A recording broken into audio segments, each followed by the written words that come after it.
श्री शिवाय नमस्तु भयम। दोस्तों, जैसा कि आप सभी लोग जानते हैं कि 30 अप्रैल 2026 यानी गुरुवार को पड़ रही है वैशाख मास की चतुर्दशी तिथि और नरसिंह जयंती व्रत। और दोस्तों, यह वह तिथि है जो वैशाख महीने में पड़ने वाली सबसे बड़ी तिथि है, क्योंकि यह गुरुवार के दिन पड़ने वाली रही है और इसका बहुत ही बड़ा और विशेष महत्व होता है। पूज्य गुरु जी ने कहा है कि अगर कभी भी मौका लग जाए और वैशाख महीने की चतुर्दशी तिथि गुरुवार को पड़ जाए तो आप लोगों को 7 चने की दाल वाला उपाय तो अवश्य ही करना चाहिए। इन दोनों का संयोग बहुत कम आता है। और इसी के साथ में गुरु जी ने अपनी शिव पुराण कथा में बताया है कि इस दिन आपको 7 चने की दाल वाला उपाय तो आपको अवश्य ही करना चाहिए, क्योंकि ऐसा दिन पूरे साल में सिर्फ एक ही बार आता है। और दोस्तों, आप सभी लोग जानते हो कि गुरुवार चतुर्दशी तिथि का अगर सबसे बड़ा कोई उपाय है तो 7 चने की दाल वाला उपाय। तो दोस्तों, इस गुरुवार चतुर्दशी तिथि के दिन आप लोगों को इस 7 चने की दाल वाला उपाय को जरूर करना है। बहुत सारे लोग होंगे जिन लोगों ने इस उपाय को ना किया हो, मतलब पूरा साल निकल गया, उन्होंने किसी भी दिन इस 7 चने की दाल वाला उपाय को ना किया हो। पर दोस्तों, आपके पास एक आखिरी मौका बचा हुआ है, जो कि 30 अप्रैल गुरुवार चतुर्दशी तिथि के दिन है। तो इस दिन आप लोगों को इस वाले उपाय को जरूर कर लेना है। भले ही आपने महीने भर इस उपाय को ना किया हो, पर अगर आपने इस वैशाख महीने के गुरुवार चतुर्दशी तिथि के दिन अगर इस वाले उपाय को कर लिया तो आपको इस उपाय को करने का वह फल मिलेगा जिसकी आपने कभी कल्पना भी नहीं करी होगी। इसीलिए आप लोग इस वाले उपाय को एक बार जरूर कर लेना है, ताकि आप लोगों के हाथ से ये मौका ना जा सके और आपको इस उपाय को करने का फल मिल सके। दोस्तों, ये उपाय पंडित जी ने अपनी अभी की ही श्री शिव पुराण की कथा में बताया है, जिस उपाय को आज हम आपको बहुत अच्छे से समझाने वाले हैं। इस वीडियो को देखने के बाद इस उपाय को समझने के लिए आपको कोई और वीडियो को देखने की जरूरत नहीं पड़ेगी। तो चलिए दोस्तों, उपाय को शुरू करते हैं। देखिए, ये इस वैशाख महीने के गुरुवार चतुर्दशी तिथि के दिन ये इतना खास होता है, इतना महत्वपूर्ण होता है, देखा गया है। कभी कभी बड़े बड़े पूजा पाठ अनुष्ठान से जो मनोकामना नहीं होते, वह वैशाख महीने के गुरुवार चतुर्दशी तिथि के दिन एक छोटे से उपाय करने से ही आपकी मनोकामना पूर्ण हो जाती है। और बहुत सारे लोगों ने इस उपाय को किया भी है और उनको इस उपाय को करने का फल भी जरूर मिला है। अगर आप लोग भी इस उपाय को करना चाहते हैं तो आप इस उपाय को पहले अच्छे से समझ लेना, सुन लेना, उसके बाद करना, आपको इस उपाय का फल जरूर मिलेगा। और इस उपाय को कर लेने से आपके घर में चाहे किसी भी प्रकार और समस्या क्यों ना चल रही हो, आपको उसका कारण भी नहीं पता है कि भाई ये समस्या किस कारण से चल रही है, उसका कुछ भी कारण हो सकता है, जैसे पितृदोष हो सकता है या किसी भी तरह का मंगल दोष भी हो सकता है, तो इस दिन आप लोगों को ये वाला उपाय कर लेना है। ये एक ऐसा उपाय है जिस उपाय को अगर किसी विशेष दिन पर किया जाए तो भाई उस विशेष दिन का जो है वह तो हमें मिलता ही मिलता है, पर हमने उस दिन पर इस उपाय को है तो हमें उससे भी बड़ा फल मिलता है और फल बहुत जल्दी मिलता है, क्योंकि आप इस उपाय को बहुत ही बड़े और विशेष दिन पर कर रहे हो। तो चलिए अब उपाय के बारे में बात करते हैं, लेकिन उससे पहले आप लोगों को यह जानना आवश्यक है कि आखिर ये उपाय किस समय करना है, किसको करना है और कैसे करना है। तो चलिए हम आगे आपको वीडियो में एक एक करके बता देते हैं। लेकिन उससे पहले अगर आप लोग हमारे चैनल पर पहली बार आए हैं या फिर मेरी आवाज आज पहली बार सुन रहे हैं तो हमारे चैनल को सब्सक्राइब जरूर कर लेना और इस वीडियो को लाइक करके कमेंट बॉक्स में श्री शिवाय नमस्तुभयम ओम नमः शिवाय जरूर टाइप कर देना। तो दोस्तों, इस 7 चने की दाल वाला उपाय को हमें इस गुरुवार चतुर्दशी तिथि के दिन कैसे करना है, किसको करना है, किस समय करना है और कहां पर करना है, ये सारे सवालों के जवाब आपको इस वीडियो में मिल जाएंगे। और जो ये देखेगा भाई उसको 7 चने की दाल वाला उपाय जरूर करना चाहिए, क्योंकि इस दिन एक चने की दाल का भी बहुत ही बड़ा और विशेष महत्व होता है। और जब बात आग के लिए कहा कि दाल के जाए 7 चने की दाल वाला उपाय की, तो ये सोने पर सुहागा वाली बात हो जाती और ये एक बहुत ही बड़ा उपाय हो जाता है इस गुरुवार चतुर्दशी तिथि का। तो अब दोस्तों, इस 7 चने की दाल वाला उपाय को आखिर करना किसको है, सबसे पहले हम लोग वो बात जान लेते हैं। तो देखो, घर की जो बड़ी माता होती है उन माताओं बहनों में से कोई भी एक बड़ी माता बहन इस वाले उपाय को कर सकती है। और दोस्तों, अगर आप चाहे तो अपने घर में से सभी सदस्यों को भी इस उपाय को करवा सकते हैं। अगर किसी व्यक्ति की खुद की कोई मनोकामना है, खुद की कोई दुख और परेशानी है जो कि वो अपने लिए ही करना चाहता है इस वाले उपाय को, तो वो खुद अपने लिए भी कर सकता है।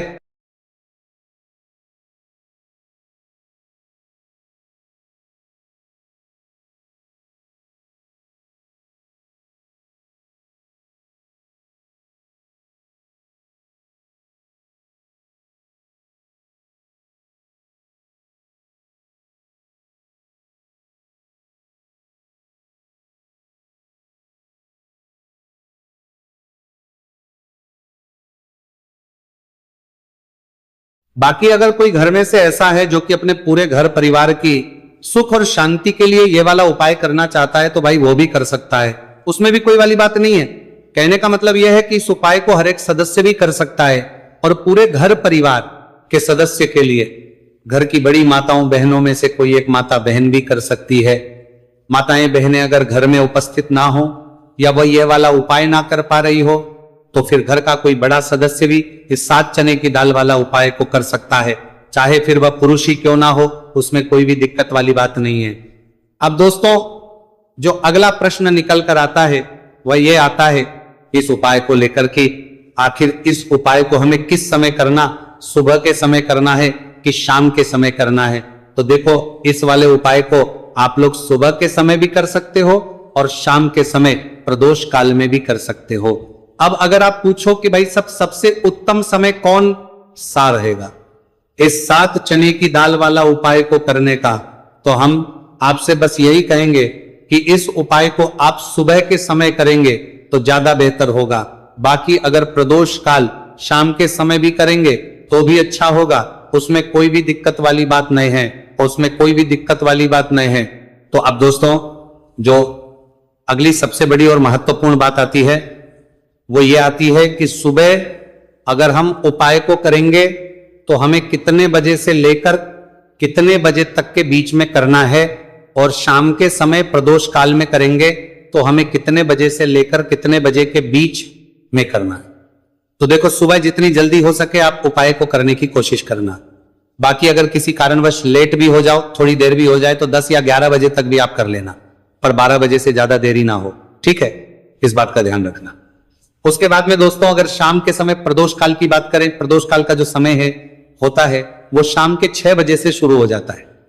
मतलब शाम के 6 बजे से लेकर 7 बजे के बीच का जो समय होता है यह समय प्रदोष काल का समय होता है। तो आप इस उपाय को 7 या 8 बजे के बीच में भी कर सकते हो। मतलब शाम के 6 बजे से 8 बजे के बीच में आप कभी भी इस वाले उपाय को कर सकते हो, उसमें कोई भी दिक्कत वाली बात नहीं है। देखिए गुरु बृहस्पति को मजबूत करने से हमें हमारे जीवन में सफलता की प्राप्ति होती है। यदि हमारा किसी भी प्रकार का कार्य अटक रहा है, परिपूर्ण ही नहीं हो पा रहा है, तो हमें अपने गुरु ग्रह को मजबूत करना बहुत अधिक आवश्यक होता है। देखिए जब भी आपको ऐसा लगने लगे कि आपका जो जीवन है बहुत ही ज्यादा दुर्भाग्य के साथ बीत है, आपके कोई भी कार्य सिद्ध नहीं हो पा रहे हैं, तो जीवन में दुर्भाग्य को सौभाग्य में बदलने के लिए आपको यह चमत्कारिक उपाय करने चाहिए। तो गुरुवार की जो यह चतुर्दशी तिथि है आपके जीवन से सारे दुर्भाग्य को दूर करने वाली है। देखिए यदि आपका गुरु ग्रह मजबूत नहीं है, गुरु ग्रह से जुड़ी किसी भी प्रकार की समस्या है, तब भी आपको यह उपाय करना चाहिए। आपके विवाह से जुड़ी किसी भी प्रकार की परेशानी है, बुद्धि ज्ञान और विवेक से जुड़ी किसी भी प्रकार की समस्या है, साथ ही साथ जीवन में सौभाग्य की प्राप्ति करना हो, जीवन से दुर्भाग्य को दूर करना हो और जीवन में यदि सफलता की प्राप्ति करना हो तो आपको ये चमत्कारिक उपाय जरूर करने हैं। देखिए आज के इस पूरे वीडियो में हम आपको 3 महा उपाय बताने वाले हैं और ये तीनों ही उपाय आपके जीवन की सारी समस्याओं को समाप्त करने वाले हैं। तो चलिए दोस्तों जान लेते हैं विशेष उपाय के बारे में। देखिए इस उपाय को करने के लिए आपको मात्र 7 चने की दाल लेनी होगी, यानी कि आपको 7 चने की दाल लेनी होगी। देखिए चने की दाल जब भी आप लेंगे तो ये कहीं से भी टूटी हुई भी खंडित नहीं होनी चाहिए, इस बात का आपको विशेषकर ध्यान रखना है। इसी के साथ में आपको एक तांबे के पात्र के अंदर शुद्ध जल लेना होगा और इसी के साथ में आपको एक स्टील की कटोरी लेनी होगी जिसमें आपको शुद्ध जल लेना है। इसी कटोरी के अंदर आपको 1 से 2 गुड़ के टुकड़े भी डाल देने हैं, यानी कि आपको गुड़ वाला जल तैयार कर लेना है। अब इन तीनों ही सामग्रियों को लेकर के आपको पहुंचना है भगवान शिव के मंदिर में। देखिए दोस्तों ये जो उपाय है आप इस गुरुवार चतुर्दशी तिथि के दिन सुबह से लेकर के शाम तक किसी भी समय में कर सकते हैं।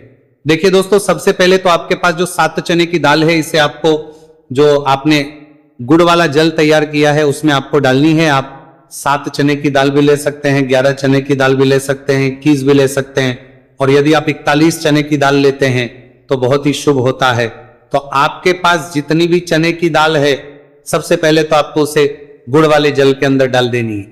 अब देखिए दोस्तों आपके पास जो एक लोटा शुद्ध जल है इसमें से थोड़ा सा जल सबसे पहले आपको भगवान शिव की शिवलिंग के सीधे तरफ जहां गणेश जी का स्थान होता है वहां पर आपको अर्पित करना है। फिर थोड़ा सा जल श्री कार्तिकेय जी वाले स्थान पर अर्पित करना है। फिर आपको थोड़ा सा जल माता अशोक सुंदरी वाले सन पर अर्पित करना है। फिर आपको थोड़ा सा जल माता पार्वती के हस्तकमल यानी कि कटी वाले भाग पर अर्पित करना है। और अंत में आपको थोड़ा सा जल भगवान शिव के शिवलिंग पर भी अर्पित कर देना है। और उस पात्र के अंदर आपको थोड़ा सा जल और शेष बचा लेना है, यानी कि पांचों ही स्थान पर थोड़ा थोड़ा जल अर्पित करने के बाद अंत में शेष जल और उस पात्र के अंदर आपको बचा लेना है। अब आपको बृहस्पति ईश्वर महादेव का स्मरण करना है और आपके पास जो चने की दाल है इसे आपको अपने सीधे हाथ में रखनी है। देखिए गुरुवार का दिन है, इसीलिए आपको ओम नमो भगवते वासुदेवाय इस मंत्र का जाप भी करना है। अब देखिए दोस्तों, आपके पास जितने भी चने की दाल है, चाहे 7 है, 11 है, 41 है, उतनी बार आपको बृहस्पतिश्वर महादेव का स्मरण है। और यह जो चने की दाल है इसे आपको भगवान शिव के शिवलिंग पर अर्पित कर देनी है। आपको लगातार बृहस्पतिश्वर महादेव का स्मरण करते रहना है।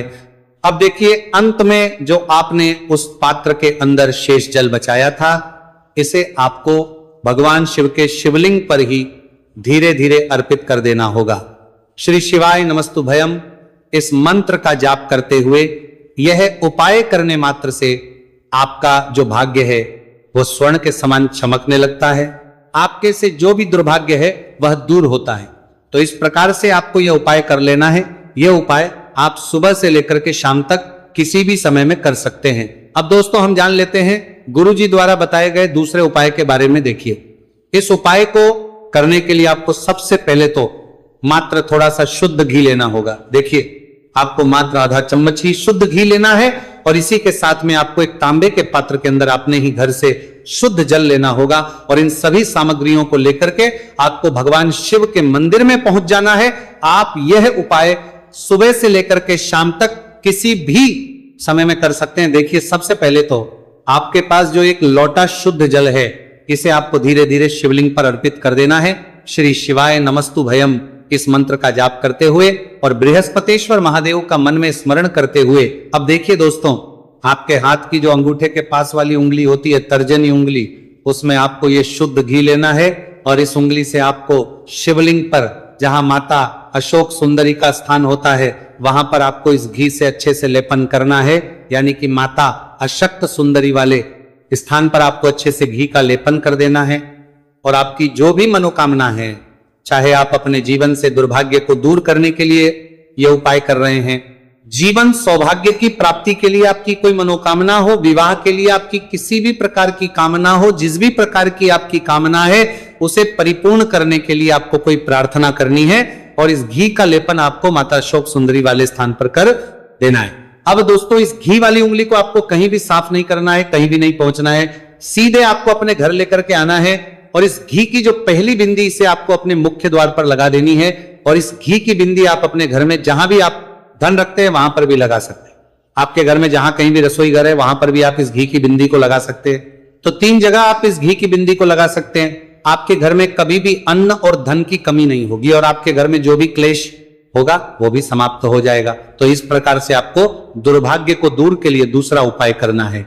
तो चलिए दोस्तों अब हम जान लेते हैं तीसरे विशेष और अंतिम उपाय के बारे में। देखिए यह उपाय भी बहुत ही खास है, विशेषकर आपके भाग्य को उदय करने के लिए यह उपाय भी बृहस्पतिश्वर महादेव का ही होने वाला है। और विशेषकर आपको यह उपाय भी गुरुवार चतुर्दशी तिथि के दिन ही करना है।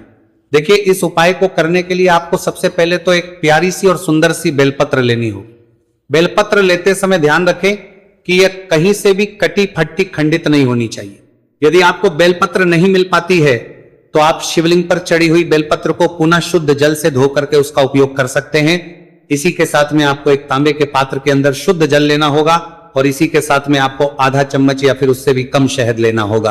अब दोस्तों मात्र ये तीनों ही सामग्रियां लेकर के आपको पहुंचना है भगवान शिव के मंदिर में। मंदिर पहुंच पाने के बाद आप सभी को पता है कि बेलपत्र में 3 पत्तियां होती हैं और बेलपत्र की जो ये तीनों पत्तियां जिस डंडी से जुड़ी हुई होती हैं उस डंडी पर आपको अपने सीधे हाथ की चींटी उंगली के जो पास वाली उंगली होती है, नामिका उंगली, उससे एक बिंदी लगानी है। यानी कि तीनों पत्तियों को जोड़ने वाली जो डंडी है केवल उसी पर आपको शहद लगानी है। इसके बाद आपको यह जो बेलपत्र है इससे महादेव शिवलिंग पर अर्पित कर देनी है। श्री शिवाय नमस्तु भयम इस मंत्र का जाप करते हुए देखिए, बेलपत्र की जो चिकनी साइड है वह शिवलिंग से स्पर्श होगी और इसकी जो डंडी है वह जलाधारी की ओर रहेगी। इस प्रकार से आपको यह बेलपत्री शिवलिंग पर अर्पित करनी है। अब दोस्तों अंत में जो आपके पास एक लोटा शुद्ध जल है, इसे आपको धीरे धीरे शिवलिंग पर अर्पित करना है।